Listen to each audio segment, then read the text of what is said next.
milling machine is already prepared for calibration, so when the machine is already on, we have to go into service mode at the beginning.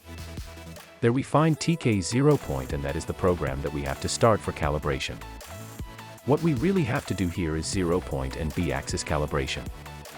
You can translate this here in German, so we have to do 0 point and B-axis calibration on the machine.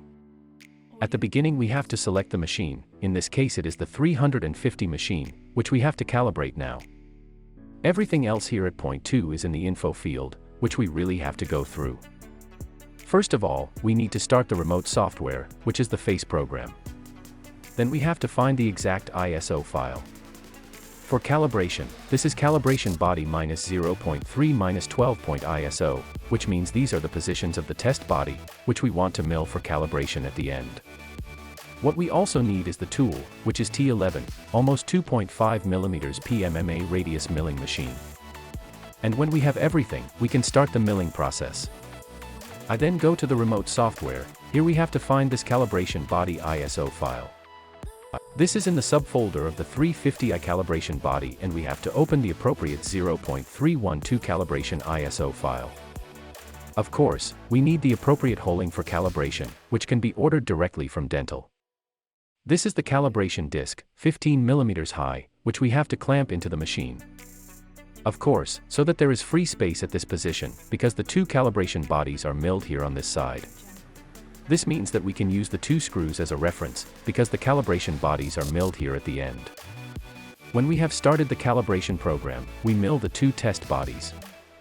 At the end, we have to separate the calibration bodies, and then we have the two test bodies that we have to measure.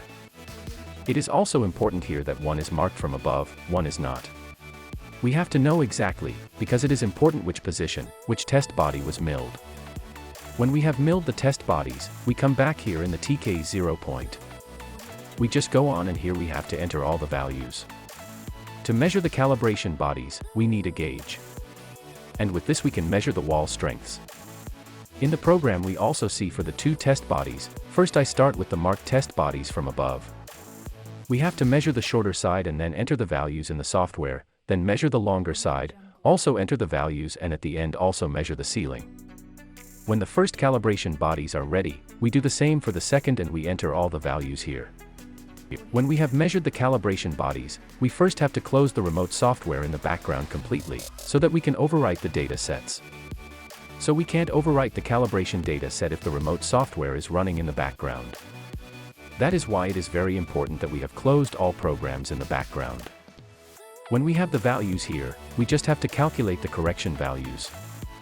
Then we have the new correction values in the software, and when we have done this here, we just click on save, and the new calibration values are then entered into the software and taken over. If you use the machine for different and also harder materials every day, then we recommend calibrating the machine at least once a week.